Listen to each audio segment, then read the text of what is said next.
الرحمن الرحیم نحمدہ ونصلی علی رسولہ الکریم۔ آج ذکر ہے اس عظیم سپہ سالار کا، اس عظیم جانثار مصطفیٰ کا، اس عظیم خادم دین اسلام کا، جس کے ذریعے سے اللہ تبارک و تعالیٰ نے دین اسلام کو غلبہ عطا فرمایا، دین اسلام کو عزتوں سے نوازا، دین اسلام کو شان و شوکت سے نوازا۔ میری مراد پیارا آقا کریم علیہ السلام کے دوسرے خلیفہ راشد برحق حضرت عمر فاروق اعظم رضی اللہ تعالیٰ عنہ کی ذات اقدس ہے۔ اللہ تعالیٰ آپ کے مزار انور پر بے شمار رحمت نازل فرمائیں اور ان کے صدقے امت مسلمہ کو رب کریم پھر سے کامیابی اور عروج لازوال عطا فرمائیں۔ حضرت عمر فاروق اعظم رضی اللہ تعالیٰ عنہ پیارا آقا کریم علیہ السلام کے دوسرے خلیفہ راشد تھے۔ یہ پوری امت کا ہمیشہ اس بات پر اجماع رہا، اتفاق رہا، پیارا آقا کریم علیہ السلام کے خلیفہ اول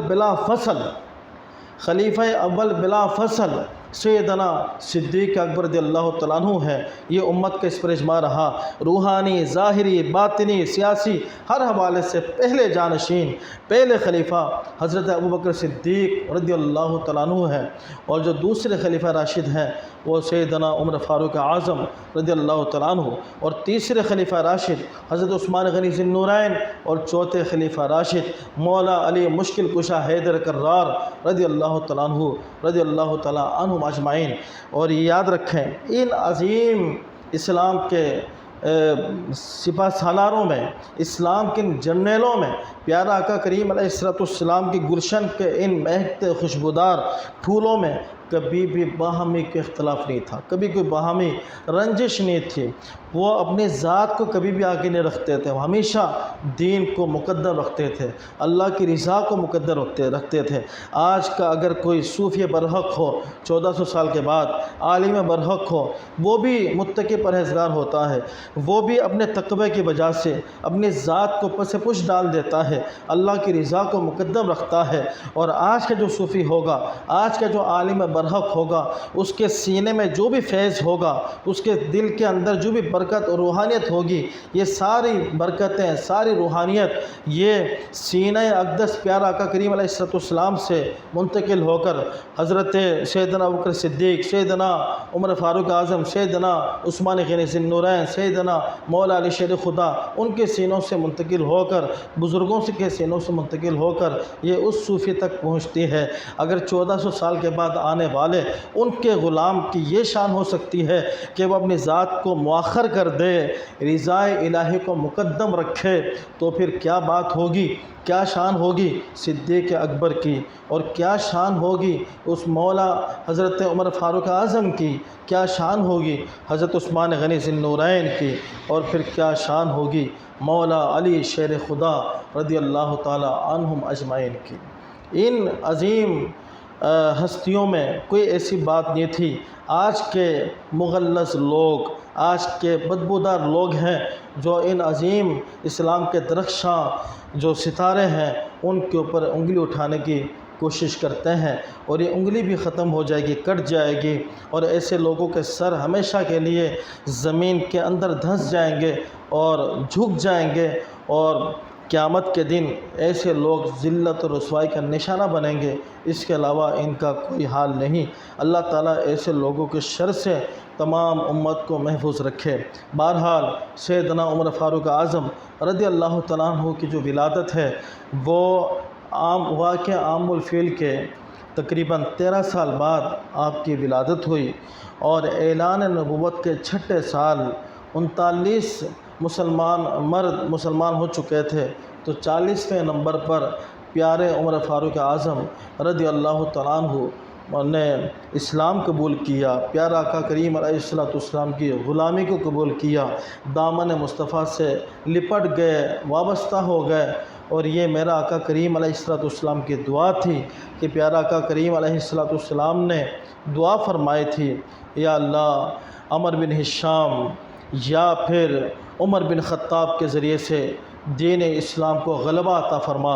رب ذوالجلال کا انتخاب جو ہے وہ حضرت عمر فاروق اعظم قرار پائے، اور اگلے دن صبح عمر فاروق اعظم حضور پاک علیہ السلام کی دعا کی بدولت، اللہ رب العالمین کے انتخاب کی بدولت دامن اسلام سے وابستہ ہو گئے، دامن مصطفیٰ سے وابستہ ہو گئے۔ اللہ اکبر! یہ وہ عظیم دن تھا، مسلمانوں کے لیے خوشی کا انتہائی اہم ترین دن تھا۔ جب حضرت عمر فاروق اعظم مسلمان ہوئے تو بھی تمام مسلمانوں نے پرجوش انداز میں نعرہ تکبیر کی صدا بلند کی، کہ جس کی گواہی آج بھی مکے کی پہاڑیاں اور مکے کی وادیاں دیں گی۔ جناب محتشم حضرت عمر فاروق اعظم رضی اللہ تعالیٰ عنہ جب مسلمان ہوئے تو پھر دین اسلام کی تبلیغ جو ہے وہ کھلم کھلا ہونے لگی، اعلانیہ طور پر ہونے لگی۔ پہلی مرتبہ امت کے فرعون ابو جہل کو کھلم کھلا چیلنج کیا جانے لگا،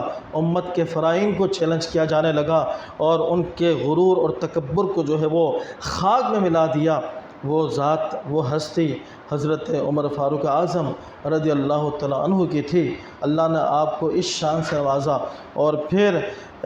حضور پاک علیہ السلام جتنے غزوات میں تشریف لے گئے، ہر غزوے میں حضرت عمر فاروق اعظم رضی اللہ تعالیٰ عنہ بھی ساتھ ساتھ تھے، اور کئی معرکوں میں پیارا کا کریم علیہ السلام نے عمر فاروق اعظم رضی اللہ تعالیٰ عنہ کو سپہ سالار مقرر فرما کر بھیجا۔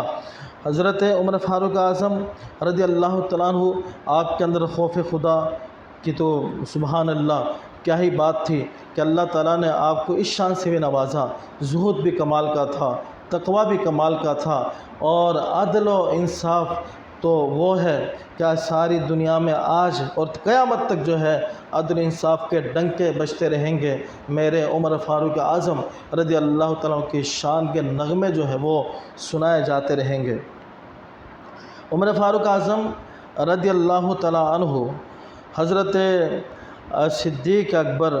رضی اللہ تعالیٰ عنہ کے وصال کے بعد آپ منصب خلافت پر براجمان ہوئے، اور 10 سال 6 مہینے تک آپ نے خلافت کا فریضہ سر انجام دیا، اور اس دورانیے میں آپ نے اسلام کے جھنڈے کو جو ہے 22,51,030 مربع میل تک جو ہے، یعنی آدھی دنیا تک آپ نے اسلام کے جھنڈے کو لہرا دیا، اسلام کو غالب کر دیا، اور 1000 سے زائد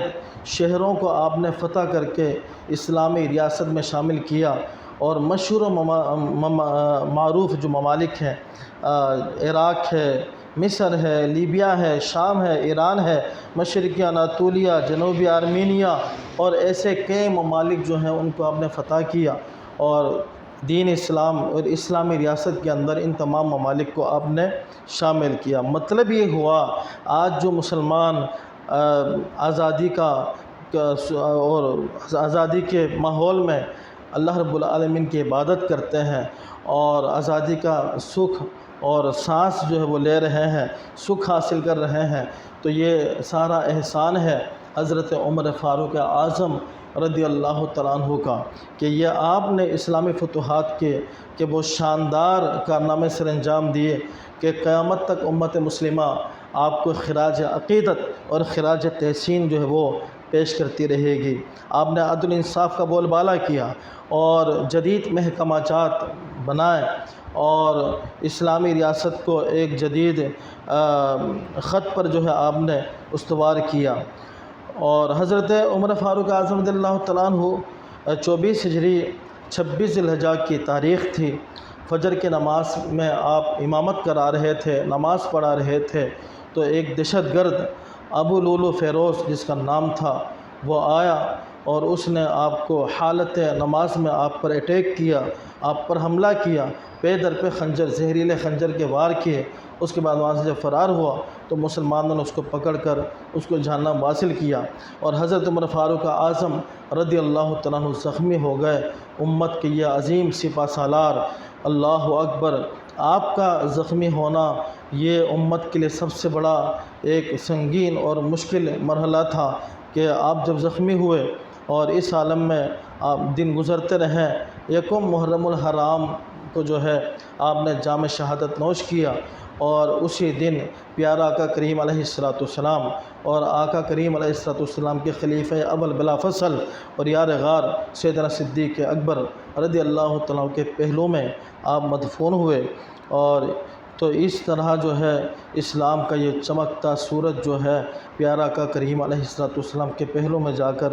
چھپ گیا۔ اللہ رب العالمین حضرت عمر فاروق اعظم رضی اللہ تعالیٰ کے درجات کو بلند و بالا فرمائے۔ آپ کے صدقے، آپ کے وسیلے سے، آپ کے فیضان سے اللہ تبارک و تعالیٰ امت مسلمہ کو پھر سے عروج لازوال عطا فرمائے، امت مسلمہ کو پھر سے کھویا ہوا مقام عطا فرمائے۔ وہ عمر فاروق اعظم جن کے متعلق اللہ تعالیٰ نے قرآن مجید کی آیتیں نازل فرمائیں، وہ عمر فاروق اعظم جن سے متعلق میرے آقا کریم علیہ السلام نے ارشاد فرمایا، ان اللہ جعل الحق علی لسان عمر وقلبہ،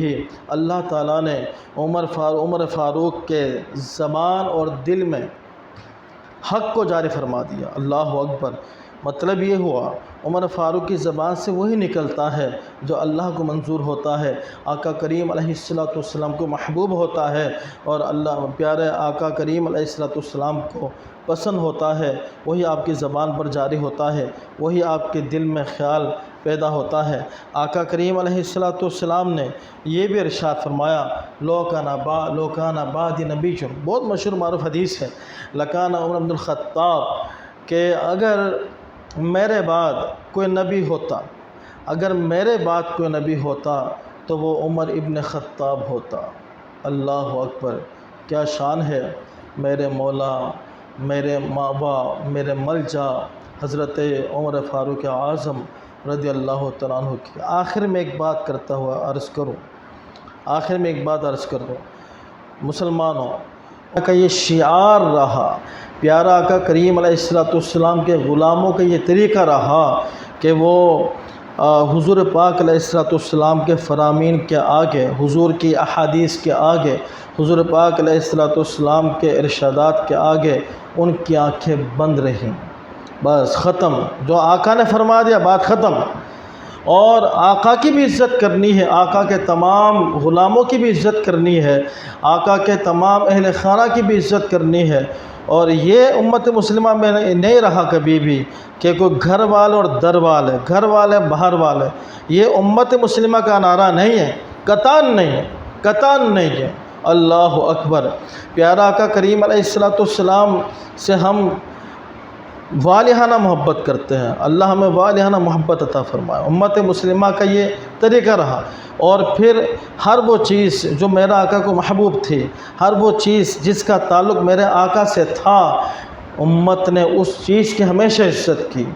ان شخصیات کی عزت کی، ان احباب کی عزت کی، وہ صحابہ کرام ہو، اہل بیت اطہار ہو، ان کی ذوات مقدسہ پر مسلمانوں نے کبھی بھی کوئی زبان درازی نہیں کی، کبھی بھی ان کے اوپر کوئی تان اور تشنیع کا حرف نہیں کہا، ہمیشہ ان کا احترام کرتے رہے مسلمان، اور یہ سمجھتے رہیں کہ ان کا احترام، ان کی تعظیم، ان کی محبت وہ ہے کہ جو ہمیں جنت میں لے کر جائے گی، اللہ رب العالمین کی رضا کے حصول کا ذریعہ بنے گی۔ آقا کریم علیہ السلام کی نگاہ اقدس میں ہمارے لیے ایک مقام بنے گا، ان کی تعظیم کرنے سے، ان کی تکریم کرنے سے، ان کا احترام کرنے سے کوئی شک و شبہ نہیں، کسی قسم کا کوئی شک نہیں۔ آج کا 1400 سال کے بعد آنے والا مولوی جس کے کوئی تقوی کا پتہ نہیں، جس کے زہد کا کوئی پتہ نہیں،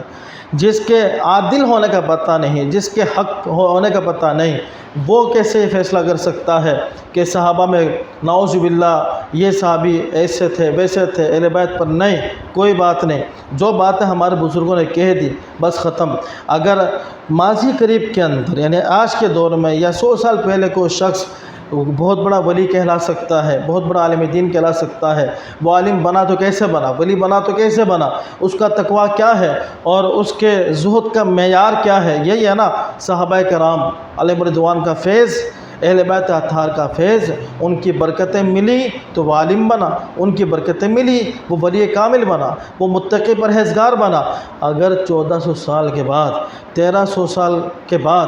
آنے والا بندہ ایک غیر متنازع اور بہترین عالم اور متقی پرہیزگار ولی کہلا سکتا ہے، اس لیے کہ ولی تو وہی ہوتا ہے جو اپنی ذات کو مقدم نہیں رکھتا، اللہ کی رضا کو مقدم رکھتا ہے، اللہ کے دین کو مقدم رکھتا ہے، پیارا آقا کریم علیہ السلام کے دین کو مقدم رکھتا ہے، وہی بندہ حق پر ہوتا ہے۔ اگر 1400 سال کے بعد آنے والا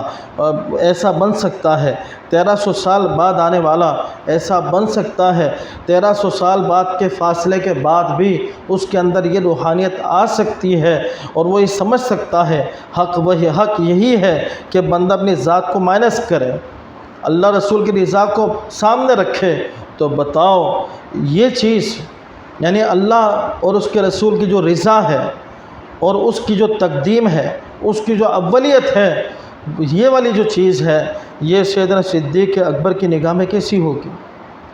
عمر فاروق اعظم کی نگاہ میں کیسی ہوگی، عثمان غنی ذی النورین کی نگاہ میں کیسی ہوگی، مولا علی شیر خدا کی نگاہ میں کیسی ہوگی؟ تو کوئی کہہ سکتا ہے کہ انہوں نے اپنی ذات کو مقدم رکھا اور نعوذ باللہ کوئی آپس میں کوئی ناراضگی کی؟ ایسا نہیں، ان کی رضا بھی اللہ کے لیے ہوتی تھی، اور اگر کسی بات کو پسند نہیں کیا وہ بھی اللہ کی ذات کے لیے ہوتی تھی، اللہ کی رضا کے لیے ہوتی تھی۔ تو ہمیں یہ بات اچھی طرح سے جان لینی چاہیے، سمجھ لینی چاہیے، یہ عظیم ہستیاں ہیں دین اسلام کی، اور دین اسلام کی نشانیاں ہیں، اور دینی اقدار کے یہ ستون ہیں، اور ان کے متعلق اگر کوئی زبان کھولے اس کا مسلمانوں سے کوئی واسطہ اور تعلق نہیں ہونا چاہیے، اس کو اپنے سے دور رکھنا چاہیے کہ ایسے شخص کی نحوست کہ ہمیں نقصان نہ پہنچائے۔ اللہ تبارک و تعالیٰ سیدنا فاروق اعظم رضی اللہ تعالیٰ کے مقام اور مرتبے کو اور بلند فرمائے، اور آپ کے فیضان سے پوری امت کو فیضیاب فرمائے۔ پھر میں آپ کے سامنے عرض کر دوں، کوئی بھی لگی لپٹی بات بھی کرے، مشکوک گفتگو بھی کرے کہ وہ میں تو صدیق اکبر کو خلیفہ ون مانتا ہوں، باقی مشکوک بات گمانا شروع کر دے، تو آپ اس سے بھی دور رہیں، مشکوک شخص سے بھی دور رہیں، مشکوک بندے سے بھی دور رہیں۔ کوئی شک نہیں، کوئی شبہ نہیں، صدیق اکبر خلیفہ اول بلا فصل، یاد رکھیں، اور بالترتیب، ٹھیک ہے۔ اور یہ درجہ بندیاں، اس کا یہ درجہ بندیاں وہ نہیں جو ہمارے اور آپ کی سوچ کے مطابق ہو، ایسے نہیں۔ یہ گلشن مصطفیٰ کے مہکتے پھول ہیں، ان کی خوشبو ایک سے بڑھ کر ایک ہے، ان کی خوشبو جو ہے وہ ایک سے بڑھ کر ایک ہے، ان کی خوشبو ایک سے بڑھ کر ایک